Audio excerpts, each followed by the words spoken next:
Humanitarian aid trucks from Egypt continue to arrive at the Kerem Abu Salem crossing.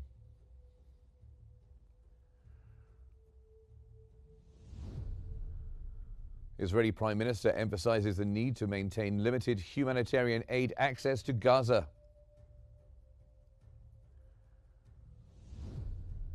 And US President Trump and EU's von der Leyen meet in Scotland to push forward transatlantic trade talks.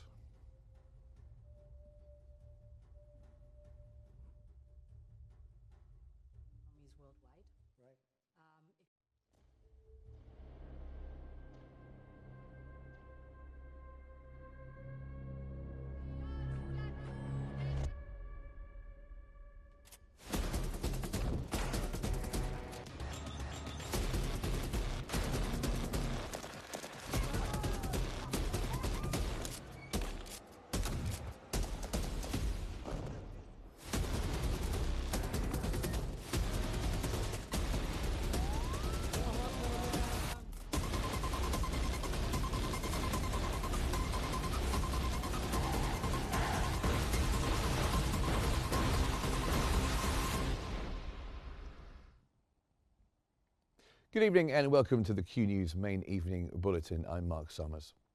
Humanitarian aid trucks from Egypt have arrived at the Kerem Abu Salem crossing, continuing to deliver vital supplies to the Gaza Strip.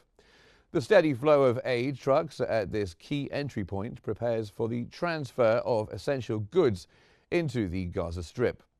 This ongoing effort reflects the commitment to alleviating the humanitarian crisis by ensuring uninterrupted aid access through Kerem Abu Salem, facilitating the entry of food, medical supplies and other relief materials into Gaza. This morning, Egyptian aid trucks have departed from the Egyptian side of the Rafah crossing, heading to Gaza loaded with a large quantity of food, flour and essential infrastructure materials. Dozens of trucks were en route to the Kerem Abu Salem crossing to facilitate entry into Gaza. That comes as Egypt's ongoing efforts aim to ease the severe blockade by delivering vital supplies, including food, medicine, blankets and clothing.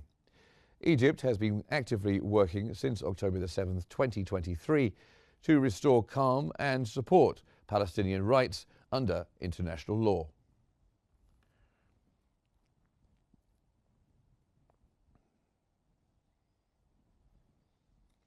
The Egyptian Red Crescent has launched a new humanitarian convoy dubbed Provision of Honor from Egypt to Gaza, coordinating aid delivery amid a temporary ceasefire in 3 Gaza zones. Over 100 trucks carry more than 1,200 tons of food, including 840 tons of flour and 450 tons of assorted food baskets, heading through Kerem Abu Salem crossing to southern Gaza. Since the crisis began, the Red Crescent has facilitated over 35,000 trucks, delivering 500,000 tons of supplies, supported by 35,000 volunteers at the Egyptian border.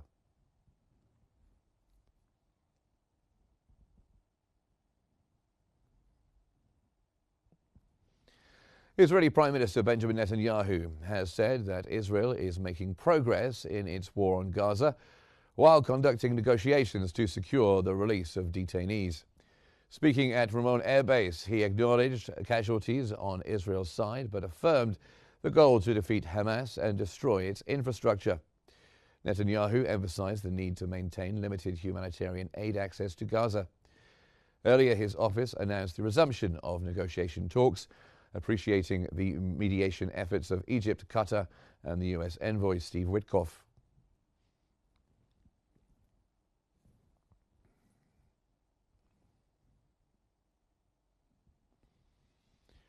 US President Donald Trump has said on Sunday Israel would have to make a decision on next steps in Gaza, adding that he did not know what would happen after moves by Israel to pull out of ceasefire and detainee release negotiations.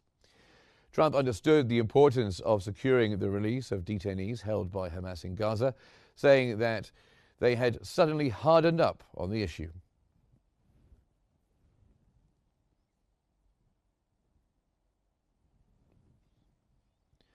German Chancellor Friedrich Merz has urged Israeli Prime Minister Benjamin Netanyahu to accelerate humanitarian aid to Gaza and push for an immediate ceasefire.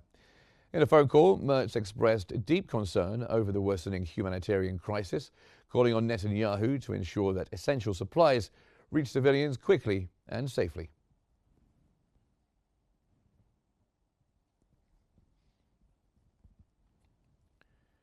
British Foreign Secretary David Lammy has said Israel's decision to pause military operations in Gaza for 10 hours daily is essential but long overdue, warning that it falls short of addressing the humanitarian crisis. In a statement, Lammy stressed the urgent need to accelerate aid deliveries and called for a full ceasefire, release of hostages and unimpeded land access for humanitarian relief.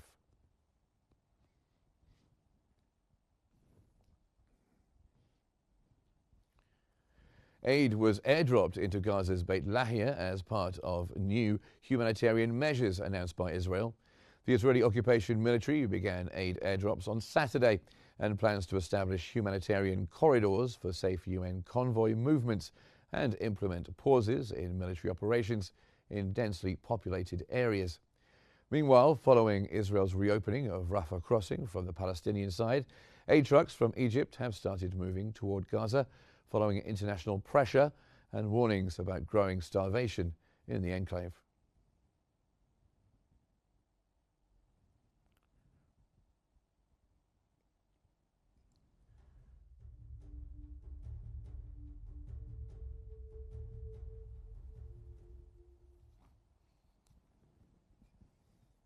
The Israeli occupation military has announced a daily pause in military operations in 3 areas of Gaza amid efforts to alleviate the ongoing humanitarian crisis in the Palestinian enclave. The ceasefire will apply daily from 10 a.m. till 8 p.m. local Palestinian time in El Mawasi, Deir el-Balah and Gaza City until further notice. In addition, Israel said it will establish designated secure routes operating from 6 a.m. to 11 p.m. to ensure safer movement for aid convoys and civilians.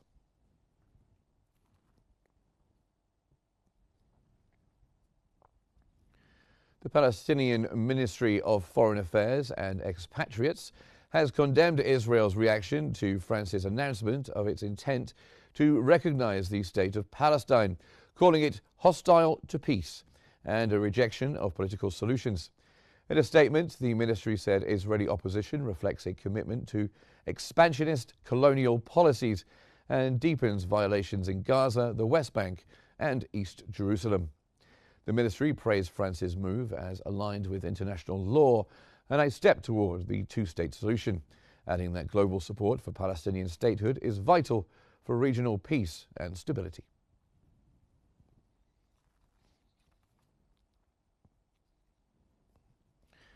Israeli MP and former Mossad deputy director Ram Ben Barak has warned that Israel is on the path to becoming a pariah state globally. Speaking to an Israeli newspaper, Ben Barak said Israel won this war a year ago, but is now undermining that success daily. He cautioned that without real changes, Israelis may soon face visa restrictions in Europe. Whoever wants to live this way, let them support this government, he added, criticizing current policies amid the ongoing conflict.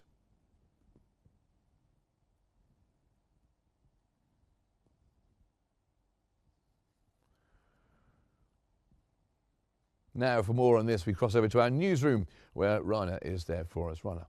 Thank you so much, Mark. For further analysis on the matter, Professor Hussein El-Dik, an expert in Israeli and American affairs, joins us from occupied Jerusalem. Welcome to Qnews, sir. Sir, how effective do you assess the Israeli military's daily tactical pause in El Mawasi, Deir el-Balah and Gaza City in facilitating humanitarian aid delivery and alleviating civilian suffering?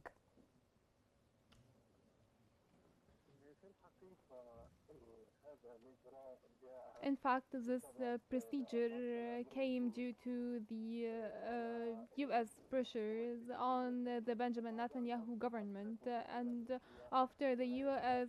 became unable to force Israel to stop before the international community. There has been protests and pressures carried out by the international community to push Israel to facilitate an unrestricted aid flow into Gaza.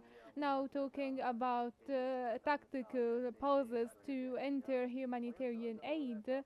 And apparently there is now a conviction at the US administration and the Benjamin Netanyahu government and that this is the way to manage the conflict in Gaza, and this way is not going to lead to the release of the detainees, and this might actually expose Israel to some sanctions by the European Union states. That's why they are now allowing some humanitarian aid into Gaza.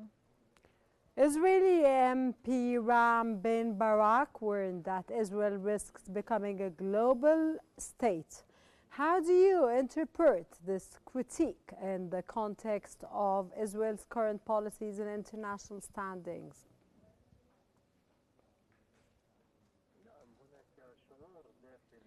Of course, there is a growing sentiment for the Israeli leaders that there is an international trend criticizing Israel and its policies, especially targeting civilians and using the weapon of starvation as a war weapon in the Gaza Strip.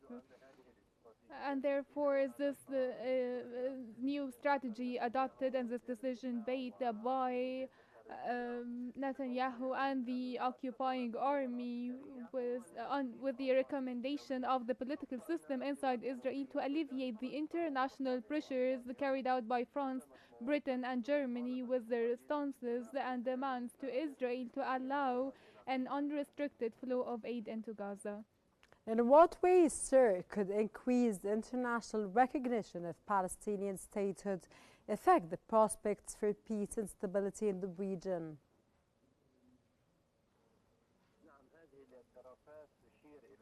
These recognitions indicate that the Israeli government shall adopt a different approach in handling the Palestinian cause and that the military solution will never be the answer. There must be a political path towards withdrawing from the Palestinian territories on the borders of 1967, and that's why there is a General Assembly meeting backed by France and Saudi Arabia to launch a political path to recognize the Palestinian state. Sir, is it safe to assume that the current humanitarian catastrophe in Gaza can be attributed to the flawed aid distribution mechanism run by Israel and so-called Gaza Humanitarian Foundation?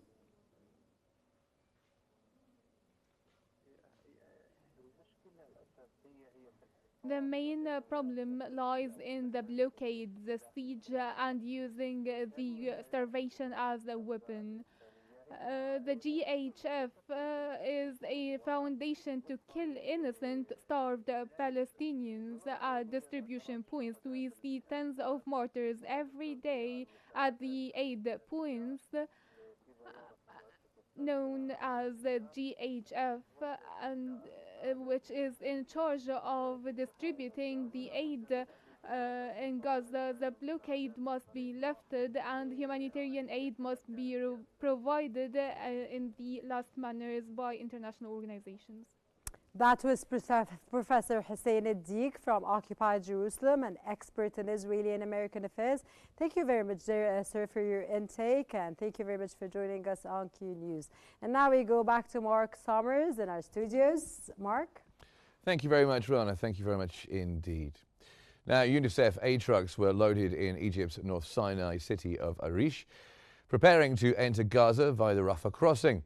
Dozens of trucks carrying tons of aid have moved toward the Kerem Abu Salem crossing to deliver essential supplies. Gaza's 2.2 million residents continue to face severe food shortages after months of supply restrictions.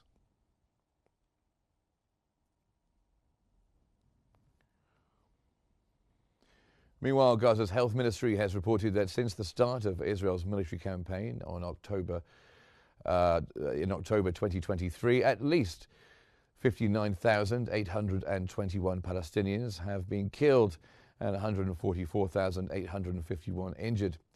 In the past 24 hours alone, Israeli strikes killed 88 people and wounded 374 across the enclave. Meanwhile, the ongoing starvation crisis has claimed 6 more lives in hospitals, raising the death toll from malnutrition to 133, including 87 children.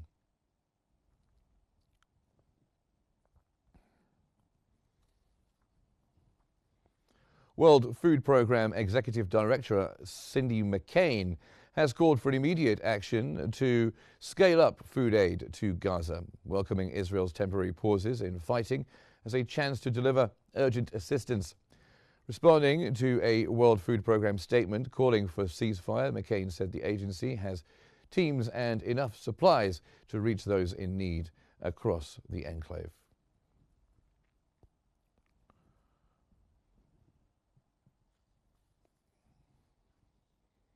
Médecins Sans Frontières, or Doctors Without Borders, has highlighted the critical hunger crisis in Gaza after 5 months of starvation. Their emergency operations coordinator, Amanda Bazzarole, emphasized the urgent need for a reliable and sustained supply chain to support the 2 million residents, many of whom face life-threatening malnutrition and long-term health consequences, especially children. Bazzarole called for organized food distribution to ensure every community, particularly the most vulnerable, receives aid. She also stressed the importance of therapeutic food to help malnourished patients recover and warned that the population's digestive systems are weakened, requiring careful medical supervision during refeeding.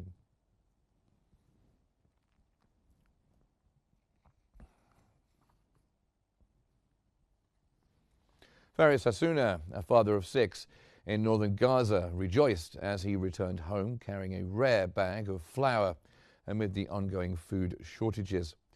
Many families rise before dawn, risking long walks and uncertainty to access scarce aid entering Gaza through Israel. Hassouna said the flour's arrival brought relief to his hungry children, allowing them to rest easier. Meanwhile, Israel announced a daily 10-hour pause in military operations in parts of Gaza to facilitate aid deliveries.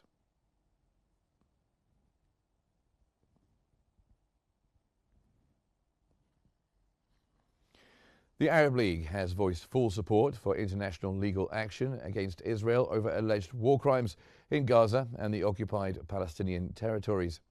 At a seminar in Cairo, Secretary General Ahmed Abu Ghait, via a representative, condemned what he called a systematic genocide and accused the global community of silent complicity. He cited over 250,000 Palestinian casualties since October 2023 and reaffirmed the League's backing for the ICC and legal documentation efforts. He also welcomed the upcoming UN-backed two-state solution conference and reiterated support for a Palestinian state with East Jerusalem as its capital.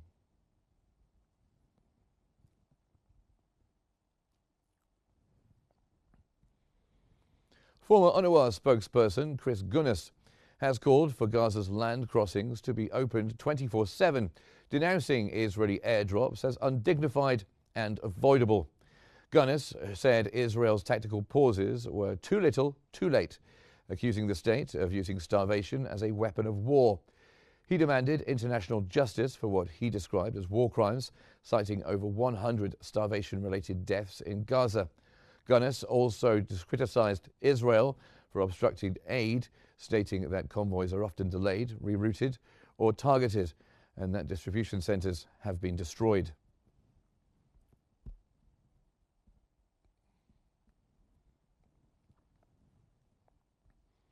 Israeli occupation forces have barred Sheikh Mohammed Hussein, the Grand Mufti of Jerusalem and Palestine, from entering Al-Aqsa Mosque for 1 week, with the order subject to renewal. The Mufti was summoned for interrogation in Jerusalem following his Friday sermon, in which he denounced Israel's starvation policy in Gaza. Hussein said he received a formal expulsion order, which he refused to sign.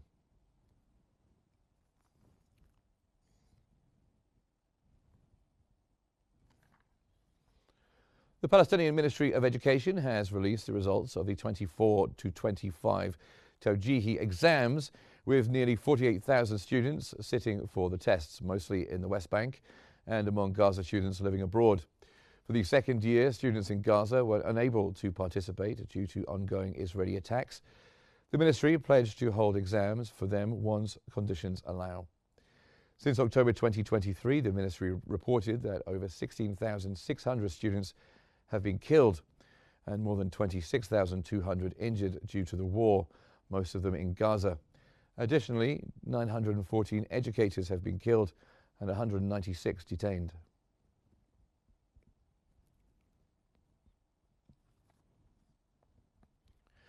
Pope Leo has issued a solemn appeal on Sunday, expressing deep concern over the deteriorating humanitarian crisis in Gaza, where civilians are facing severe hunger and ongoing violence. Speaking during his weekly Angelus prayer, the pontiff urged for an immediate ceasefire, the release of detainees, and full respect for international humanitarian law.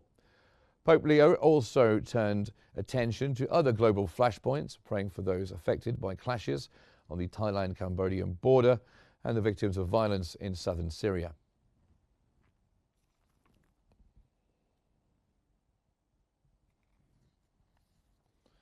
Israeli occupation forces have brought the Freedom Flotilla's Handala vessel to Ashdod port, a day after seizing it in international waters and detaining its 21-member crew.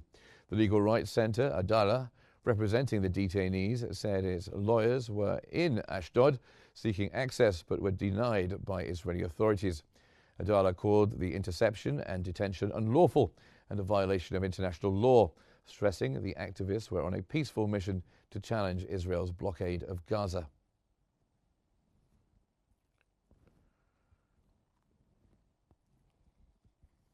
Former Swedish Prime Minister Carl Bildt, now co-chair of the European Council on Foreign Relations, has criticised Israel's Gaza policy, saying the fundamental approach since breaking the ceasefire in March is the real problem. Bildt emphasised that Israel's recent policy changes are merely reactions to global outrage, while the core issues remain unresolved. His comments followed a social media post by Phil Gordon, former National Security Advisor to Vice President Kamala Harris, who called Israel's March actions catastrophic for Gaza and Israel alike.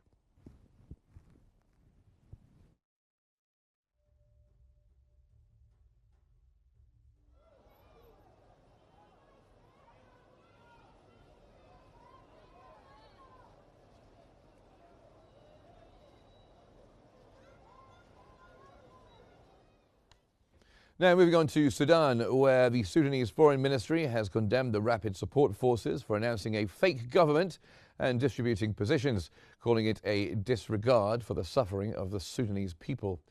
The ministry said the move shows the militia's defeat by Sudan's armed forces and accused civilian groups of colluding with the support forces.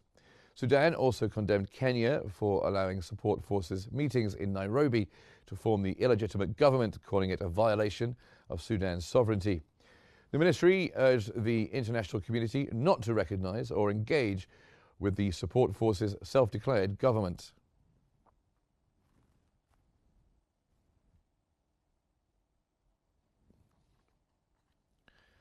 Israeli Defense Minister Israel Katz has issued a direct warning to Iran's Supreme Leader Ali Khamenei just weeks after a ceasefire ended the 12-day Iran-Israel war. Speaking from Ramon Air Base, Defense Minister Israel Katz warned that if Iranian threats against Israel persist, Israeli forces could once again strike Tehran, this time targeting the Supreme Leader himself directly. His remarks highlighted escalating tensions despite the recent ceasefire.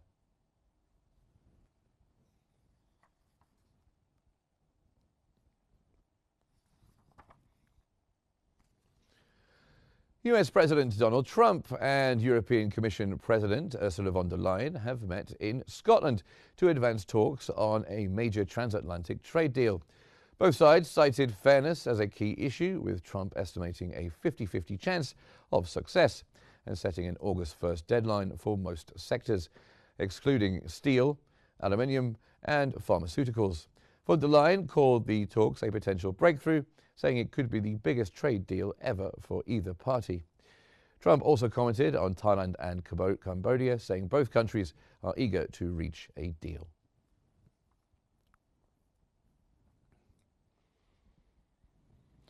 Wildfires continue to burn near Turkey's fourth largest city, Bursa, prompting the evacuation of almost 2,000 people.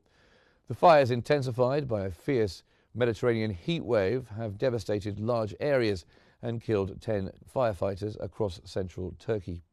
Authorities warn that shifting climate patterns are worsening the scale and impact of such blazes.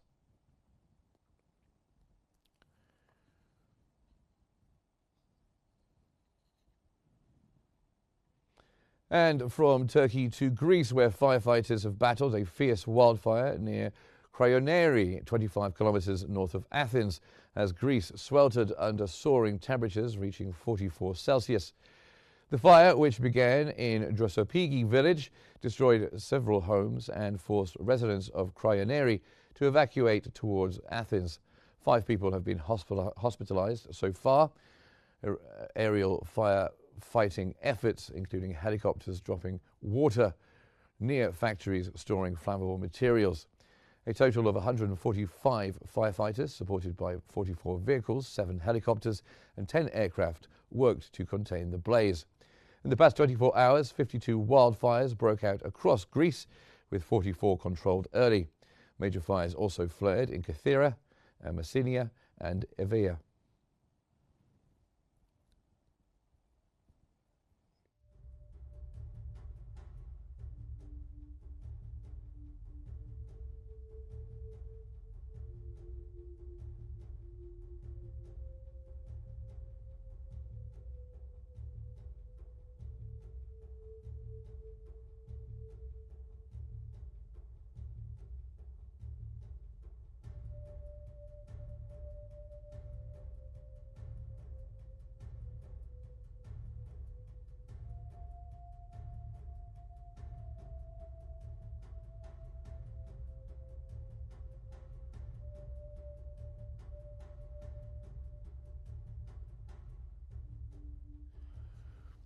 Now, some breaking news this evening. Israeli Prime Minister Benjamin Netanyahu is speaking in occupied Jerusalem. Let's listen in and see what he has to say.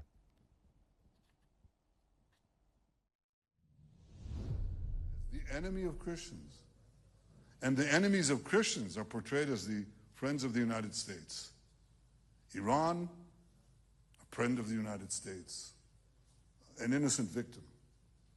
The Muslim Brotherhood, who chant death to America alongside Iran, friends of America.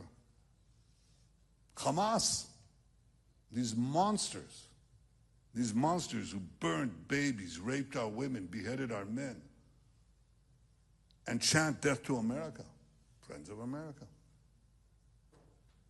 Israel has a thriving Christian community, the only thriving Christian community in the broad radius of the Middle East, where Christians are not tolerated, they're cherished. You can light Christmas trees in Nazareth. But in Bethlehem, the birthplace of Jesus, when Israel left and the Palestinian Authority came in, the Christian majority shrank from 80% to under 20% because there was no more Israel to protect them. We cherish our Christian friends. We protect the Christian holy sites, not only the Church of the Holy Sepulchre, but in the Galilee, not only in Nazareth, but in the Galilee, in Capernaum, where Jesus preached for 3 years. We uphold and cherish those sites. So Israel, the guardian of Christianity in the Middle East, is presented on American television by purchased influencers. It's presented as the enemy of Christianity. What folly, what lies, what a travesty of truth. So one of the things we have fought now, a 7-front war, we have an 8th front. And that is the front in the battle